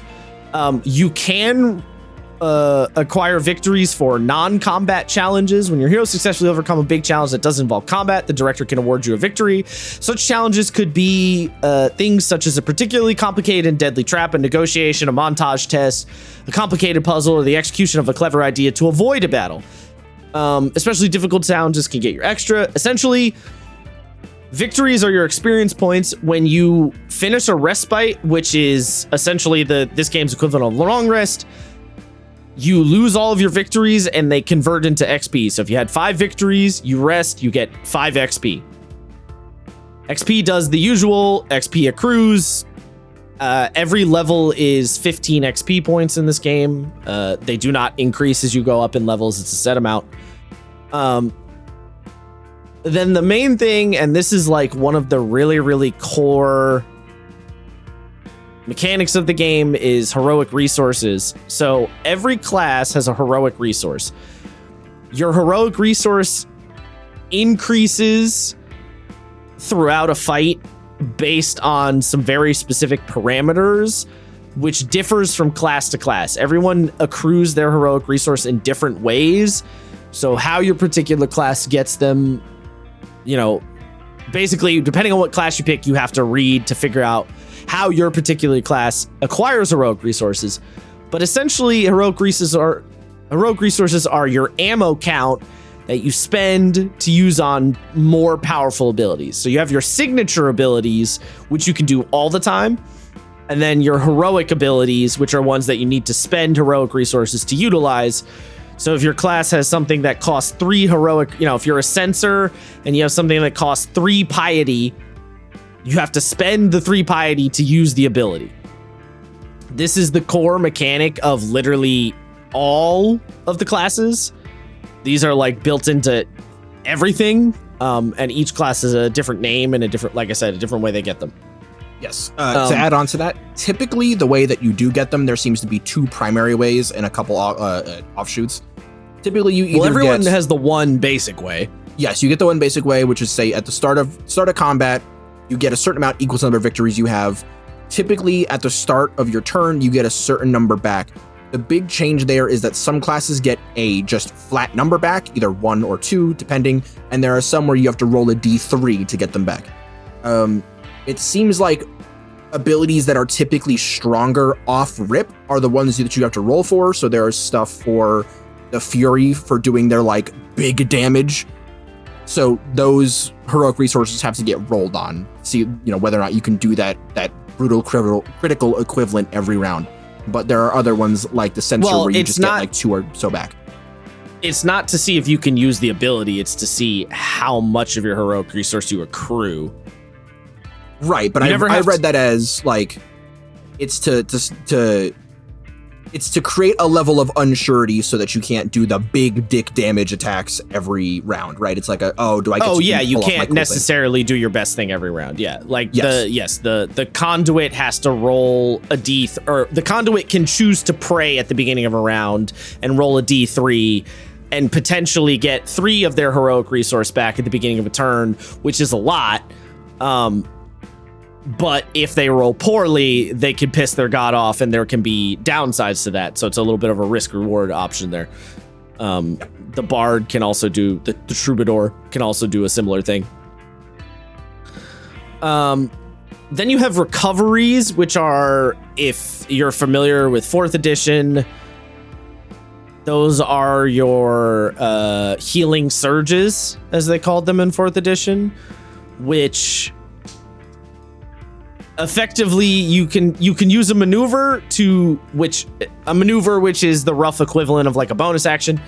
You can use your maneuver to heal yourself during your turn, and a lot of class abilities will also give you the option to spend a recovery. So for example, the Censor, which is the Paladin, has an ability called My Life for Yours, where they point at an ally and heal that ally by spending one of the Censor's recoveries for that ally.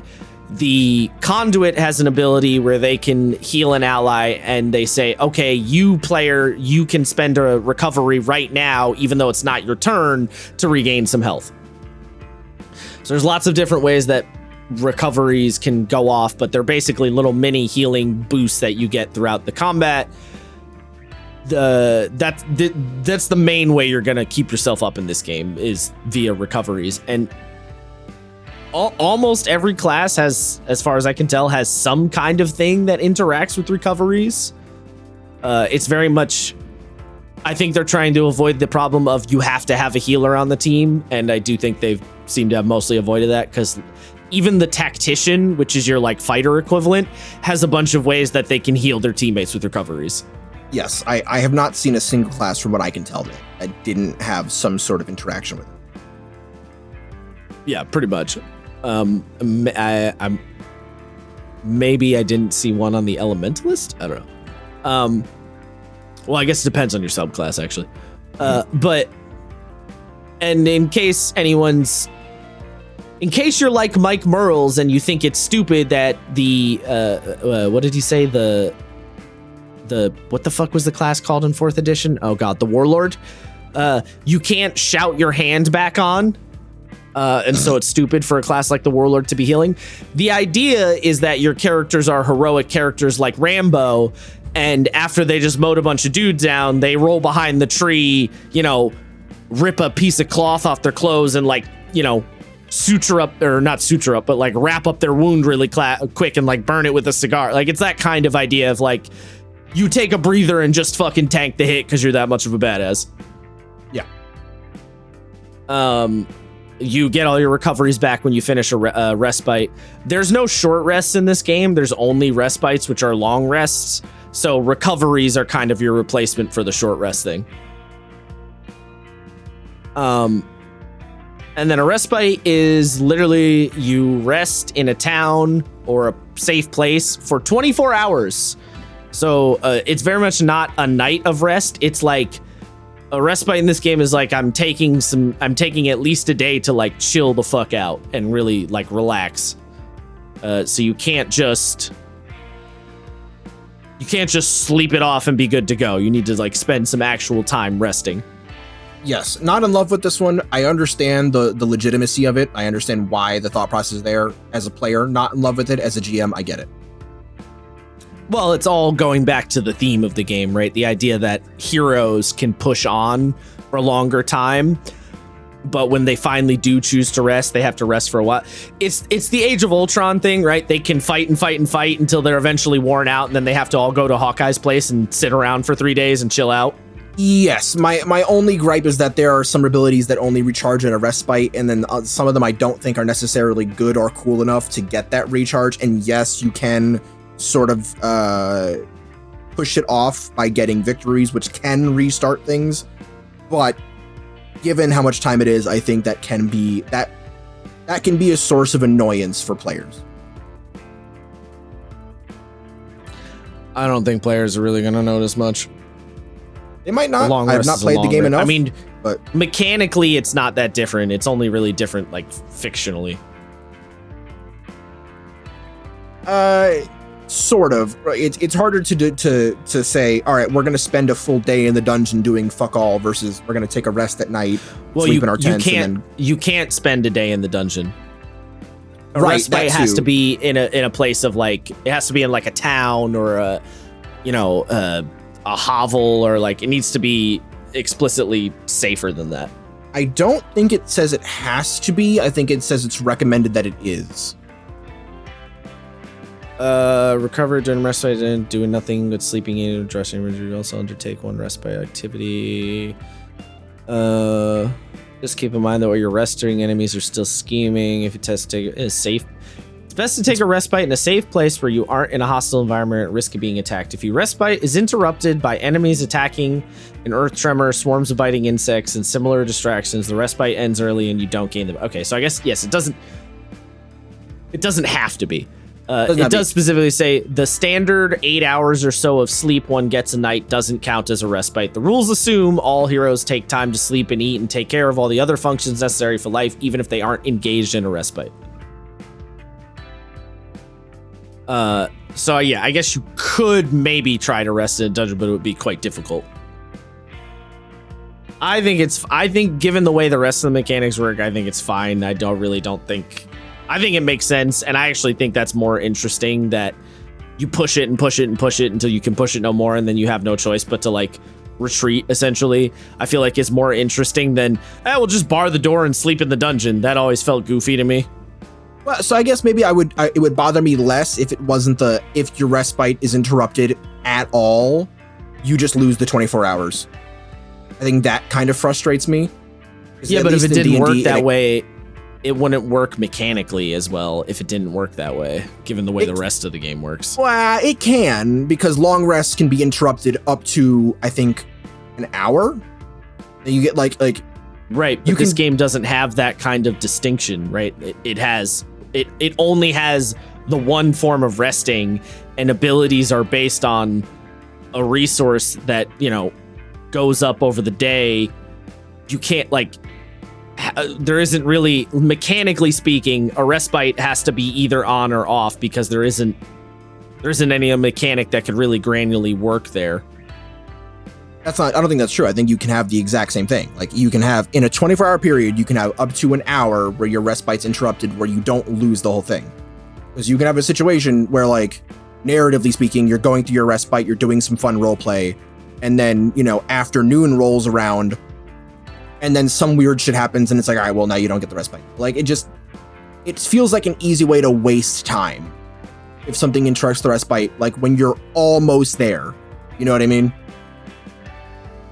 I guess, but if you know it has to be a 24-hour safe period, then you're just going to go out of your way to make sure, like, okay, we need to be sure we're in, like, a totally safe place, because if it gets interrupted, that's going to be a problem. Like, if you know that ahead of time, then you're not as likely to be in that weird getting interrupted situation. I don't think that's true. I think that happens plenty of times in things like D&D, where like, oh yeah, we chose like a safe spot in the dungeon, the door's locked, we've barred it, there's no way in, and then a ghost goes through the wall. Like, I think that's possible no matter what. You can be in a town and a fucking assassin tries to kill you. Like, that's kind of the way that these heroic narratives work, is that, like, safe is kind of a nebulous thing. Sorta, but I think I really think the dungeon, the resting in the dungeon, I think this game is very explicitly trying to avoid. Like, I don't think they want you resting in the dungeon. I feel like they think they're saying that's sort of like off tone. That the idea of the respite should be you're in Rivendell and you're relaxing with the elves, like that's a respite, as opposed to just sleeping in the dungeon or whatever. That might be a situation where I just don't agree with the designers on the vision, but fair enough. Well, again, you got to get your mind out of the like dungeon fucker D&D style of things, right? Because that's not what they're trying to do. True, yes, it's not what they're trying to do, but I think there are certain things that you can't avoid, right? Like, just given the way that victories work, players are going to want to go as far as they can without resting, because they are actively rewarded for not doing that.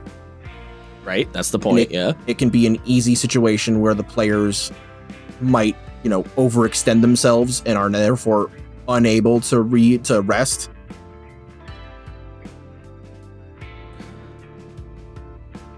I guess I don't really see how that would be happening, but okay. All right, so after the respite bit, we get the echelons of play. This is basically the tiers of play in 5e. There's 4 echelons, like there's 4 tiers in 5e. First to third level is your first echelon. 4th to 6th level is your second echelon. 7th to 9th level is your third echelon, and then 10th level is your 4th echelon. These don't, on their own, they do not have a mechanical effect, but the reason they do matter is because some mechanics in the game will specifically reference the echelon of play that you are currently at.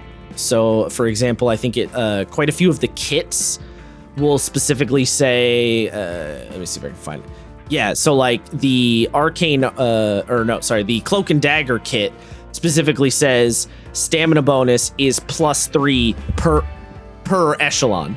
So if you're in the second echelon of play, you would be getting a +6 stamina bonus, which is to say +6 HP. So the echelons can have mechanical effects. Certain things reference them. Yeah.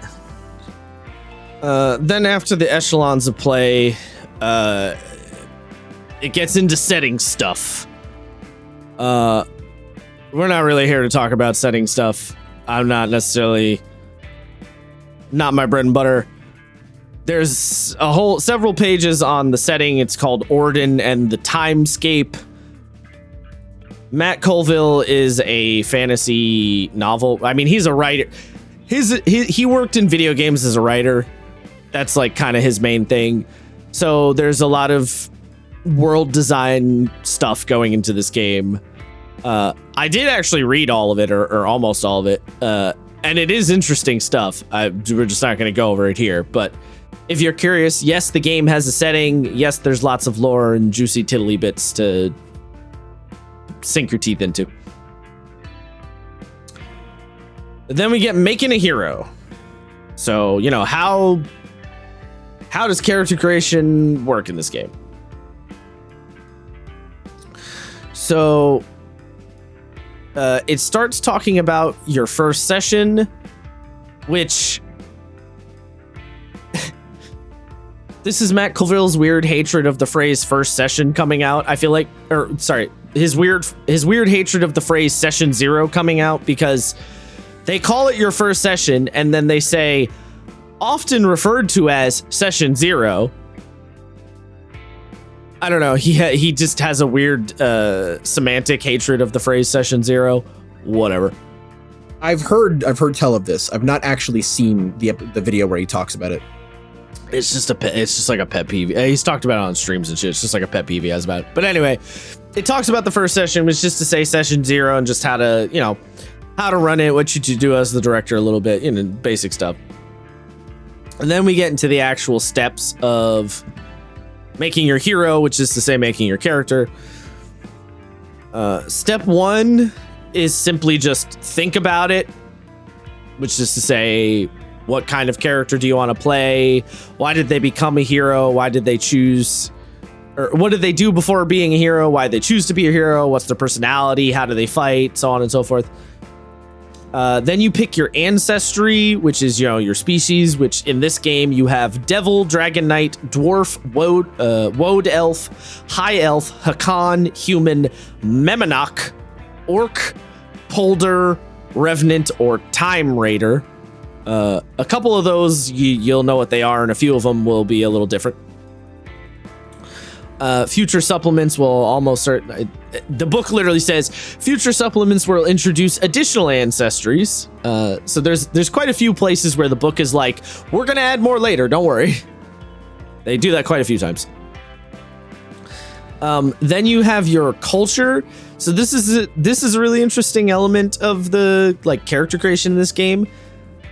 Rather than just assuming your culture based on your ancestry, which is, you know, more or less kind of how D&D does it, you build your culture out of, you make several different choices. So it'll be like, what kind, it'll say, I forget exactly how it breaks it down, but it'll be like, do they live secluded, or the urban, or are they nomadic, or the wilderness? And then it'll have like, what kind of culture do they live in, bureaucratic or communal, and then like what kind of upbringing did they have.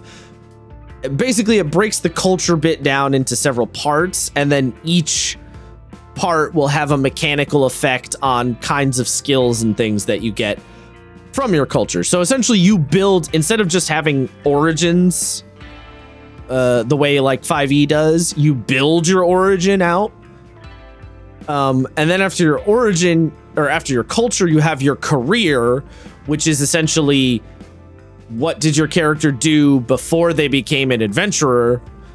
Your career will also inform some skills and give you a perk. A perk is essentially a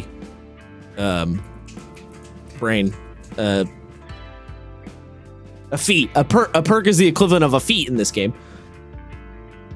It will also the culture part will also dictate languages. Languages are a big deal in this game. There's a lot of languages, and there are actually some mechanical effects based on what languages you have, particularly the negotiation mechanic. If you have, for example, if you share a language with a person that you are negotiating with, you can get bonuses to the negotiation. Negotiations are essentially like social contests, that social contest mechanic that this game has. Then after your career, you choose your class. I don't need to explain what class is. It's your class. Then after your class, you have your kit, and your kit is essentially your equipment. What do you fight with? And kits will give you some flavor in terms of what kind of weapons and armor you have. And then it will give you mechanical things like damage bonuses. It'll affect your speed. It can affect your stamina. And then every kit has a signature ability. So like essentially the signature ability tied to your kit is like your basic attack with your weapon is the easiest way to put it. Because there is no attack action in this game. That doesn't exist. Every attack thing you do is either going to be an ability from your class, or it's either going to be a signature ability or a heroic ability. There is no just I attack. Not a thing. Interesting. I don't think I noticed that. Yeah, there's no attack action. It's either so like your basic attacks, quote unquote, are going to be your signature abilities from your class or your signature ability from your kit. Those are going to be your most like simple, straightforward attacks. Anything else is going to be based on a heroic resource or based on a special ability or something like that. It's always, it's kind of what 4th edition did in its design, where everything is like a special power. There's no simple, straightforward, just smacko. Right. And then you add your free strikes, which are off-turn attacks, basically. Special abilities you have to respond to certain things not on your turn. Every hero does have you do have attacks of opportunity. That's your free strike thing. That's one of your free strikes. Everybody gets that. You get your melee or ranged weapon free strike, and it's just, you know, if somebody moves away, smack them. I do really appreciate that this game does not differentiate between it, or doesn't say that brain, please. Attacks of opportunity can be ranged or melee or spell. Yes. It just depends on whatever your signature thing is, and it's not like D&D where it's like, well, I'm an archer who does not know how to swing sword, therefore I'm just fucked, or I'm a wizard and I'm just fucked. Like I need a whole different feat to be able to do that. The game just says no, you can do it off rip. Appreciate that. Yes. Yeah, the game is big on whatever your character's like, from a thematic and from a fictional standpoint. The game is really invoking this idea of, regardless of what kind of weapon your character chooses to fight with, that is their thing. And so just because you're a wizard with a dagger does not mean you're less effective than the fighter with the big sword. Like, both characters, that's the weapon they fight with. That's just how they fight. Like literally one of the kits is like a robe, and what is it? It's like wizard stick and robe. And stick and robe is literally like, I'm a wizard with a wizard staff. This is my main attacking implement. And just because I use a wizard staff, I'm not less effective in any sort of sense. It's going back to that heroic thing of like, it's kind of anime, honestly. There's a lot of anime in this game. I don't think I said that before. There's a lot of fucking anime in this game. It is very anime coded for sure. Yeah, like initially it might not come off that way, but if you start looking at it with that mentality, you'll realize that there's a lot of weeb shit in this game. There's a lot of like, how does your character fight? They fight with a magical book that fires fairies from it. You're like, that sounds like anime nonsense. There's a lot of that going on. And I think a lot of the designers, I'm almost positive, are big fucking weebs. There's an ability in this game that the censor gets called Ride the Lightning. And I don't know how else I'm supposed to take that other than a fucking Guilty Gear reference. Yeah, that's Ride the Lightning. Yeah. Come on now. Yeah, that's a little on the nose. It feels like, I feel like that if that was written in there without the intention of referencing Guilty Gear, I'm gonna be really fucking sad. Because I saw that, and you literally charge forward enveloped in lightning. Like, that's literally what the ability did. You do ride the lightning. I was like, wait a minute, do I want to play a sensor? I was like, wait, fuck it, I can shout ride the lightning? Hell yeah. Like, no, but you have to shout it from accent corner. Ride the lightning. Yeah. The really awkward delivery, yeah. Yeah. I can't. I'm going to read this ability. I'm actually just going to read this. Yeah. What, God, I don't want anything with him? Yeah, there you go. Yeah. I'm just going to read Ride to Lightning because it's hilarious. So lightning and thunder infuse your body whenever you use an ability to deal roll damage to another creature. The ability deals extra lightning damage equal to your presence score. Additionally, if you use an ability that force moves a creature, the force movement distance gains a bonus equal to your presence score.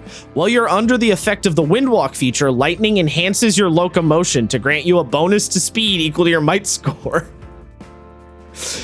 If Windwalk already grants you a bonus to speed, this bonus adds to that. So you literally Windwalk with lightning. Like, how else am I supposed to take that? Anyway, yeah. So that's pretty chip code. Chip code. That's pretty. It feels very Kai coded. That's pretty Kyle Kieskovich coded. Yeah. Like, hello. Anyway, that was a distraction, but yeah, so there's a lot of anime shit in this game, so that's part of the vibe is like, yeah, the wizard can do an attack of opportunity with their magical staff, like that's part of leaning into that heroic feel. And then you have a complication you can pick from. Complications are technically optional, but essentially you can take like a downside to get a benefit in a different area. A lot of games have that.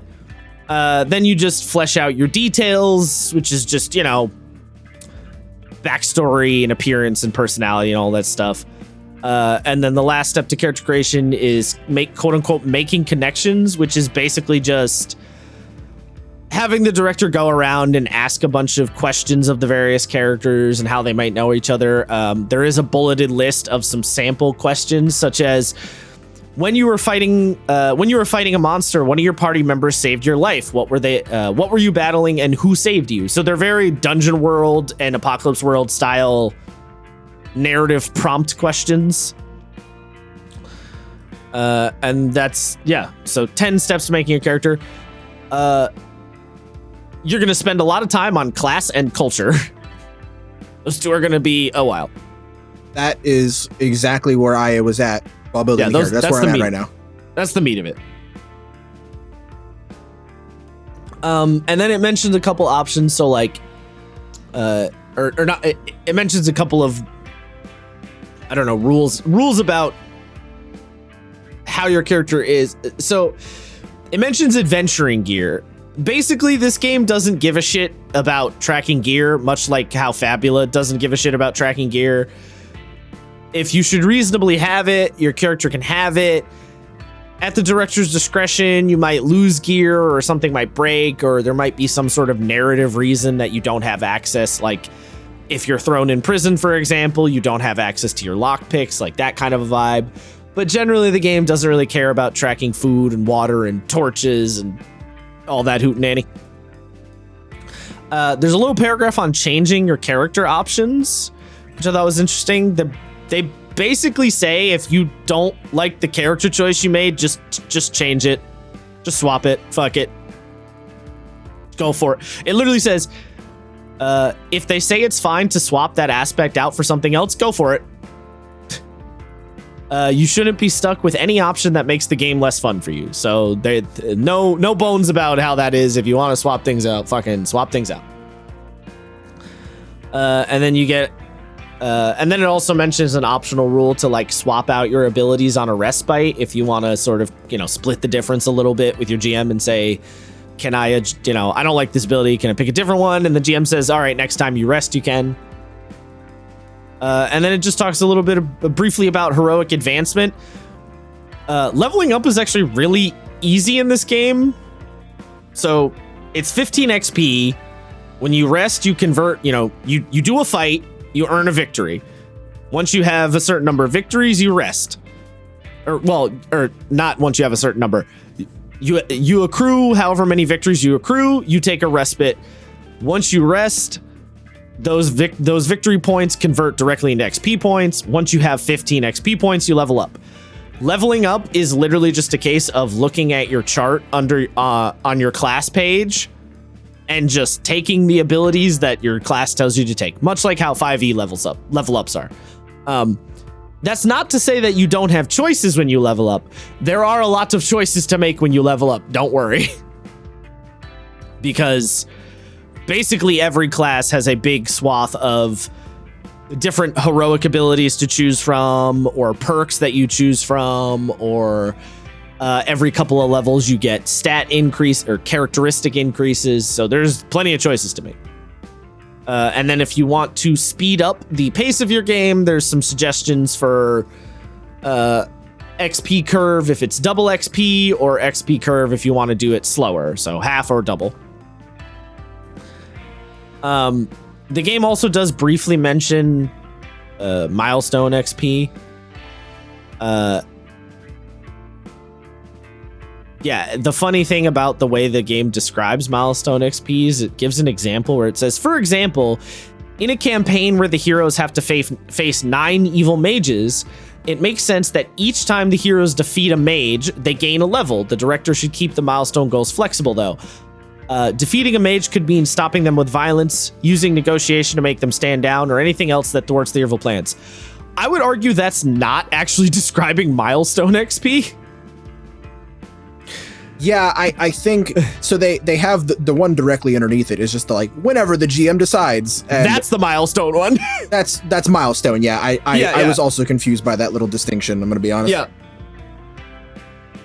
I feel like whenever the GM decides is how most people do milestone, and the one that they described is the way I feel like people should do milestone, but they don't do it that way. Because I actually really love the idea. I like the idea that, oh, you have to kill 9 evil mages and each mage is a level up. I actually like that idea as a level up curve, but that's not how most people use milestone. Yeah, I think if you ask 10 GMs, exactly 0 of them would tell you that was milestone. Yeah, like, here's the thing. It should be. That should be how milestone is that used. That might be a more apt way of describing milestone versus I think it LOL, is. whatever the fuck I want, but... Yeah. But yes, when the director says so is basically how everybody else ends up doing it. So, meh, whatever. And then after that, we get to the actual making of your character stuff, and it starts with ancestries, but we're going to stop here. Just it's 2 hours deep, so we're gonna put the brakes on this bus. Oh, baby, we got so much to go through next week. Yeah, I know. Here's the thing. We can sort of breeze through the classes because the classes are so detailed. Yeah, that you could reasonably spend 45 minutes per class because the class is not built like D&D. It's built like no other game I've ever seen, where your subclass dictates what you get every single level. Every level you get a specific tailored ability based on your subclass. Which does leave the character sheets or the class pages thick. Yeah, the class pages are fucking long. We're talking like 15-ish pages per class. Yes. Yeah. Yeah, I mean classes start on page, let me see, hold on. Let's see, the first class is the censor, which starts on page 79. The last class is the troubadour, which ends on page 215. So let's do the math on that real quick. 136 pages are dedicated to classes. Mm-hmm. So that's a lot. Yeah. And yeah, no, we're definitely not going to go into every class because that would be fucking 3 hours by itself. We'll jump around a little. We will explain the broad strokes, get the point across. Yeah, I'm not going to be reading every fucking class ability or anything like that because there's so many. So many. Also, I don't know if your subclass gives you an ability every level, but it's pretty every close. single level until level 10, where you get a universal final level thing. Let's put it this way: more often than not, your level up rewards will be tailored to your subclass. Maybe not all of them, but most you tend to get some stuff from your. You'll get like a thing from your subclass and then a thing from the main class. Like you tend to get both in quite a few, and not every single level, but like for example, level 3 on the sensor, you get look on my work and despair, which is something that every sensor gets, and then after that, it also mentions your subclass shit. Oh no, actually, level 3, I don't think you get a no, level 3, you don't actually get a subclass one for the sensor. That one is just class specific. But yes, there are a lot of subclass abilities. And yes, you're always picking up new powers. The talent one is even wilder because you get 3 subclasses, but you get 5 other pseudo subclasses that you can also level into, kind of. It's a lot. I didn't look at the talent, so no, I didn't see that. I'll get into it next week. It gets wild. Yeah, no, the talent is the longest subclass, and it's not close. The longest class, yeah, that makes sense. Yeah. I was getting real Mystic vibes.